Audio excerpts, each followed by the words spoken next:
எல்லாருக்கும் வணக்கம். என்னுடைய ராதா ராமராவ் சேனலுக்கு உங்கள் எல்லாரையும் வெல்கம் பண்ணுறேன். இந்த வீடியோவில் சர்க்கரை கிழங்க பூரணமாக செஞ்சு நல்லா சாஃப்டான போளி எப்படி செய்யலாம் அப்படிங்கிறத பார்க்க போகிறோம். முக்கியமாக மேல் மாவு எந்த மாதிரி பிசையணும் அப்படிங்கிறத இந்த டிப்ஸு சொல்ல போகிறேங்க.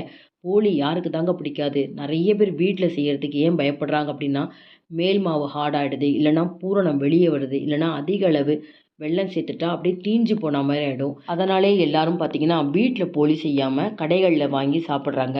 கடைகளில் சேர்க்கக்கூடிய எண்ணெய் எப்படி சேர்க்குறாங்கன்னு தெரியாது. அதுக்காக நான் கடையில் போளி வாங்க மாட்டேன், வீட்டிலேயே செய்வேன். இந்த வீடியோ முழுக்க பார்த்திங்கன்னா நீங்களும் வீட்லேயே போளி செஞ்சு பழகலாங்க.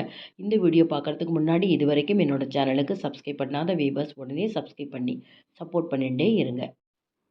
சக்கரவள்ளி கிழங்குல போளி செய்கிறதுக்கு பார்த்திங்கன்னா ஒரு 300 கிராம் அளவுக்கு சக்கரவள்ளி கிழங்கு எடுத்திருக்கேன். நல்லா தண்ணியில் சுத்தம் பண்ணிவிட்டு இதை டேரெக்டாகவும் குக்கரில் வேக வைக்கலாம். நான் கீழே தண்ணி வச்சு அதுக்கு மேலே ஒரு பாத்திரத்தில் சக்கரவள்ளி கிழங்கு வச்சு ஒரு 5 விசில் வேக விட்டுருக்கேங்க. இப்போ கிழங்கு வெந்ததுக்கப்புறம் ஸ்டீம் போனதுக்கப்புறம் நல்லா சூடானதுக்கப்புறம் சக்கரவள்ளி கிழங்குலேருந்து மேலே இருக்க தோலெல்லாம் எடுக்க வரணும். சுலபமாக எடுக்க வந்தால் தான் அது நல்லா வெந்திருக்குன்னு அர்த்தம். கேரட் துருவலில் துருவிக்கிறேங்க. இந்த மாதிரி துருவுறப்ப நம்ம அதை அளந்துண்டு அதுக்கு தகுந்த வெள்ளை எடுக்கிறதுக்கு ரொம்ப சுலபமாக இருக்கும். அங்கங்கே கட்டி கட்டியாகவும் இல்லாமல் இருக்கும்.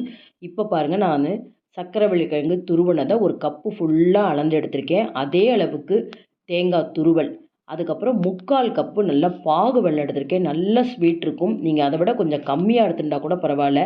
3/4 கப்பு எடுத்தீங்க அப்படின்னா கண்டிப்பாக தேங்காய் துருவல் 1 கப்பை விட கொஞ்சம் அதிகமாக இருக்கிறது நல்லது. இன்கேஸ் உங்களுக்கு அந்த பூரணம் ரொம்ப இலகலாக இருந்ததுன்னா இந்த தேங்காவை சேர்த்து நம்ம அதை சரி பண்ணலாம். இப்போ கொஞ்சமாக தண்ணி விட்டு வெல்லத்தை கரைச்சிக்கிட்டேன். இப்போ நீங்கள் நாட்டு சக்கரை எடுக்கிறதா இருந்தால் இந்த மாதிரி தண்ணி விட வேண்டாம், ரொம்ப சீக்கிரம் உங்களுக்கு இந்த பூரணம் கிடைக்கும். இப்போ நான் நார்மலாக இருக்கிற வெல்லன்றனால மண்ணெல்லாம் இருக்குன்னு சொல்லிட்டு கொஞ்சம் தண்ணி விட்டு அதை கரைச்சி வடிகட்டு தேங்காய் சேர்க்குறப்ப இந்த பூரணம் கலர்றதுக்கு ரொம்ப டைம் எடுத்தது. அதனால் முடிஞ்ச வரைக்கும் பேக்கெட்டில் விற்கிது பார்த்தீங்களா நாட்டு சர்க்கரையெல்லாம், அந்த மாதிரி எடுத்துக்கோங்க. உங்களுக்கு வேலை சுலபமாக இருக்கும். தேங்காயும் அந்த வெள்ளை கரைசலோட நல்லா சேர்ந்து மிக்ஸ் ஆனதுக்கப்புறம் இப்போ நம்ம துருவி வச்சுருக்கிற அந்த சக்கரவள்ளி கிழங்கை சேர்த்துக்கலாம். சேர்த்தோன்னே பாருங்கள் நல்லா மிக்ஸ் பண்ணலாங்க. இப்போ நம்ம கையால் உடச்சி விட்டோம் அப்படின்னா அங்கங்கே கட்டி கட்டியாக இருக்கும். தேங்காய் துருவல் மாதிரியே நம்ம அந்த வெந்த சக்கரவள்ளி கிழங்கை துருவினனால ரொம்ப சீக்கிரம் உங்களுக்கு நல்லா பிளெண்ட் ஆகிடும். வெள்ளத்தோடு சேர்த்து நல்லா உங்களுக்கு சுருண்டு வரணும். வானலியில் ஒட்டாத அளவுக்கு நம்ம கிளறி எடுக்கணும். இதுக்கு ஒரு 1/2 டீஸ்பூன் பொடிச்ச ஏலக்காய் பொடியும் சேர்க்குறேன். அடுப்பை மீடியம் ஃப்ளேம்லேயும் ஹை ஃப்ளேம்லேயும் மாற்றி மாற்றி வச்சு கண்டினியூஸாக நம்ம அடிப்பிடிக்காத அளவுக்கு கிளறணும். வானிலையில் அப்படியே சுழண்டு ஒட்டாமல் வரும். 1 டீஸ்பூன் கூட நெய் சேர்க்கணுங்கிற அவசியமே இல்லைங்க. இப்போ பார்த்தீங்களா நல்லா சுழண்டு உங்களுக்கு இந்த பூரணம் சேர்ந்து வருது. 10 நிமிஷம் ஆச்சு எனக்கு இந்த மாதிரி கிளறி எடுக்கிறதுக்கு. சூடு ஆறுனதுக்கப்புறம் அதே வானிலையே இருந்ததுனால இன்னுமே கெட்டிப்படுங்க. இப்போ இது இப்படியே நம்ம போளி தட்டினோம் அப்படின்னா அந்த தேங்காயெலாம் கொஞ்சம் அங்கங்கே திப்பி திப்பியாக இருக்கும். அதனால் இன்னும் சேர்ந்துட்டா மாதிரி இந்த பூரணம் இருக்கணும்னா சின்ன மிக்ஸி ஜாரில் கொஞ்சம் கொஞ்சமாக போட்டு நம்ம பல்ஸ் மோடில் விட்டு அரைச்சிட்டோம்னா ரொம்ப நல்லா இருக்குங்க. அந்த பூரணம் கொஞ்சம் கூட வெளியே வராது. பருப்பு போளி நீங்கள் செஞ்சால் கூட இதே மெத்தடில் பூரணத்தை கிளறிட்டு இந்த மாதிரி மிக்சியில் அரைச்சி ரெடி பண்ணி வச்சுக்கணுங்க. அடுத்து போளி செய்கிறதுக்கு மேல் மாவு எப்படி பிசைஞ்சு எடுக்கலான்னு பார்ப்போம். போளி செய்ய மேல் மாவை தயார் பண்ண எந்த கப்பில் தேங்காய் சக்கரவள்ளி கிழங்கு அளந்தோமோ அதே கப்பால் 1/4 கப்பு மைதா மாவு, 2 டேபிள் ஸ்பூன் ரவை சன்ன ரவையாக இருந்தால் பரவாயில்ல, பெரிய ரவையாக இருந்தால் கொஞ்சம் மிக்சியில் பொடி பண்ணிவிட்டு சேர்த்துக்கோங்க. இது கூட 1/4 டீஸ்பூன் உப்பு, ஒரு சின்ன ஸ்பூனால் ஒரு 1/2 டீஸ்பூன் மஞ்சப்பொடி எல்லாம் மிக்ஸ் பண்ணிக்கலாம். 3/4 கப்பு தண்ணி எடுத்து வச்சுருக்கேன். நான் பிசைஞ்சு முடித்த பிறகு எவ்வளோ தண்ணி செலவானது அப்படின்னு சொல்கிறேன். முதல்ல கொஞ்சம் கொஞ்சமாக தான் தண்ணியை சேர்த்துக்கணும். மைதா மாவு ரவை அப்படிங்கிறப்ப தாராளமாக நீங்கள் 1/2 கப்பு வரைக்கும் நீங்கள் கணக்கு இல்லாமல் தண்ணியை சேர்த்துக்கலாம். இந்த மாதிரி நல்லா பிசைஞ்சிட்டே வரேன் பார்த்தீங்களா, இன்னொரு 1/4 கப்பு தண்ணி பாக்கி இருக்குது. அதுக்கப்புறம் பார்த்திங்கன்னா நம்ம உள்ளங்கையில் கொஞ்சமாக தண்ணி வச்சு தெளித்து தாங்க பிசையணும். தண்ணி அதிகமாக சேர்த்துட்டா திரும்பவும் மைதா மாவு சேர்க்குற மாதிரி ஆகிடும். ஓரளவுக்கு சப்பாத்தி மாவோட கொஞ்சம் இலகலாக பிசைஞ்சிருக்கேன். 2 டேபிள் ஸ்பூன் எண்ணெய் எடுத்து வச்சுருக்கேன். அதில் 2 டீஸ்பூன் எண்ணெயை முதல்ல சேர்த்து நல்லா பிசைஞ்சிக்கிறேன். அடுத்து பார்த்திங்கன்னா மேடையை நல்லா சோப்பு போட்டு அலம்பி நல்லா சுத்தம் பண்ணிட்டேன். இது ஒரு சமையல்காரர் சொல்லி கொடுத்த டிப்ஸுங்க. போளிக்கு எப்படி மாவு பிசையணும் அப்படின்னு சொல்லி கொடுத்தாரு. சப்பாத்தி மாவோட கொஞ்சம் இலகலாக பிசைஞ்சிட்டு சமையல் மேடை மேலே, இல்லை சமையல் மேடை உங்களுக்கு சுத்தமாக இல்லை அப்படின்னா நம்ம சப்பாத்திக்கு அப்பளம் போடுறதுக்கு அந்த கட்டை வச்சுருப்போம் பார்த்தீங்களா, அந்த பலகா மேலே வச்சுட்டு இந்த மாதிரி ஒரு கையால் அழுத்தம் கொடுத்து ஒரு டீஸ்பூனாக எண்ணெய் சேர்த்து பிசையணும். 5 நிமிஷம் வரைக்கும் இந்த மாதிரி அழுத்தம் கொடுத்து பிசையணும். இந்த மாவை நீங்கள் இழுத்து பார்த்தீங்கன்னா அந்த எலாஸ்டிக் தன்மை வரணும். பாருங்கள் இந்த மாதிரி கண்டினியூஸாக பிசைஞ்சுட்டு இருக்கேன். இப்போ மாவை இழுத்து காமிக்கிறேன் பாருங்களேன். அப்படியே அந்த மேடை மேலே ஒட்டுது. அதே சமயத்தில் நம்ம மாவை எடுத்தோம்னா அப்படியே நல்லா ஒரு எலாஸ்டிக் தன்மை வந்திருக்கு. இந்த பதம் கரெக்டாக இருக்கும். இந்த பதம் வந்தோடனே நம்ம திரும்பவும் இந்த மாவை பேசனில் மாற்றிட்டு இன்னும் 1 டேபிள் ஸ்பூன் எண்ணெய் பாக்கி இருக்குது. திரும்பவும் ஒரு 2 டீஸ்பூன் எண்ணெய் விட்டால் போதும். ததும்ப அந்த மாவு மேலே எண்ணெய் விடணும்னு அவசியம் இல்லை. இந்த எண்ணெயை விட்டுட்டு இன்னும் நல்லா ஒரு தடவை அந்த மாவு மேலெலாம் கோட்டிங் ஆகிற மாதிரி காயாத அளவுக்கு நம்ம அப்ளை பண்ணிவிட்டு 2 மணி நேரம் மேல் மாவை ஊற போடலாங்க. இப்போ பாருங்கள் 2 மணி நேரம் ஆச்சு. இப்போ சப்பாத்தி போடுறேன். அந்த பலகா எடுத்துகிட்டு இருக்கேன். மேலே ஒரு பிளாஸ்டிக் ஷீட் எடுத்திருக்கேன். அந்த பூரணம் பாருங்களேன், தொட்டால் கையில் ஒட்டக்கூடாது. அந்த அளவுக்கு கரெக்டான பதத்தில் நம்ம கிளறி மிக்சிலையும் அரைச்சிட்டு வந்தாச்சு. நல்ல ஒரு ஸ்வீட்டும் இருந்ததுங்க. பாகு வெல்லம் போட்டதுனால தான் இந்த கலர் பார்க்கவே இவ்வளோ நல்லா இருக்குது.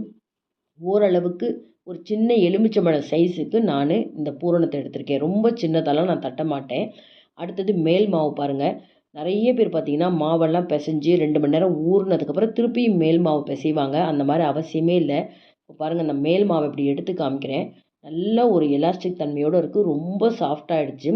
எப்போதுமே பூரணம் எந்த அளவுக்கு எடுக்கிறோமோ அதை விட கொஞ்சம் கம்மியாக மேல் மாவு இருக்கணும்.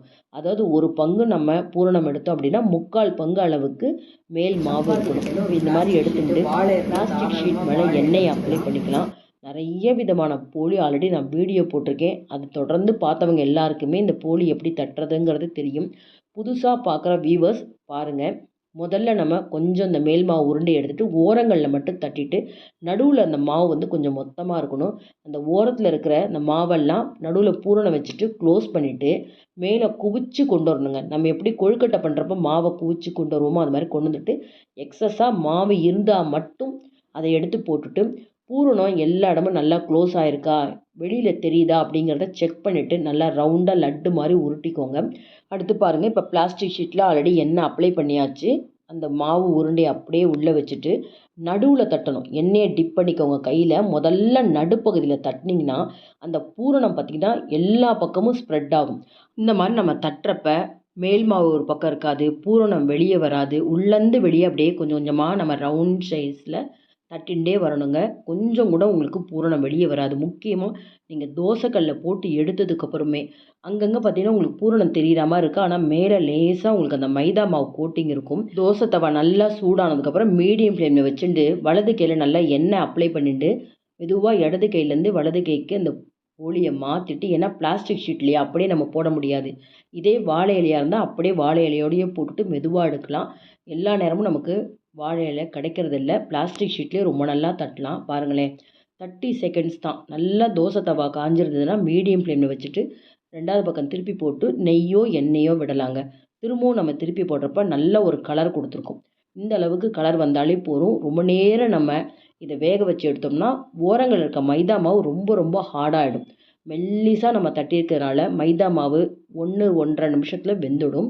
பாருங்கள், இந்த மாதிரி கலர் வந்து வெந்ததுக்கப்புறம் எடுத்து வச்சிடலாம். இதே மாதிரி தாங்க எல்லா போலியும் தட்டணும்.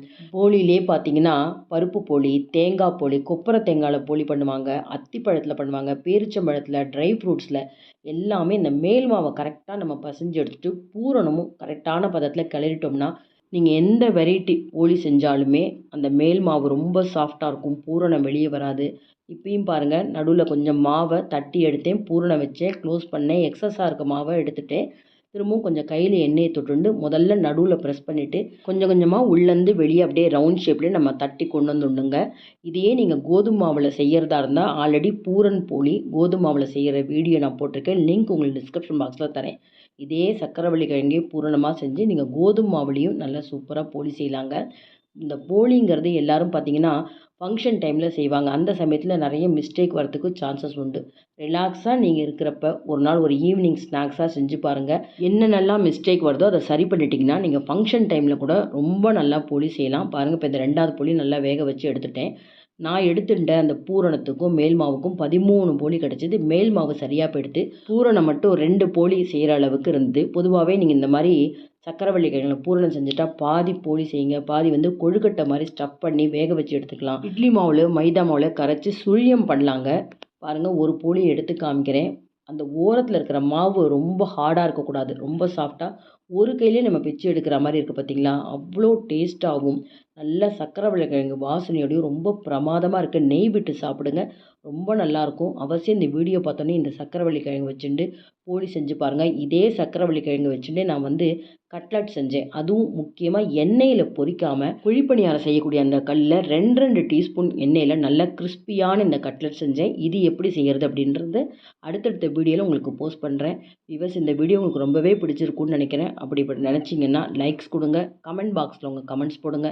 ஃப்ரெண்ட்ஸ் அண்ட் ரிலேட்டிவ்ஸ்க்கு வீடியோவை ஷேர் பண்ணுங்க. இதுவரைக்கும் என்னோட சேனலுக்கு சப்ஸ்கிரைப் பண்ணாத வியூவர்ஸ் உடனே சப்ஸ்கிரைப் பண்ணி சப்போர்ட் பண்ணிட்டே இருங்க. Thank you viewers.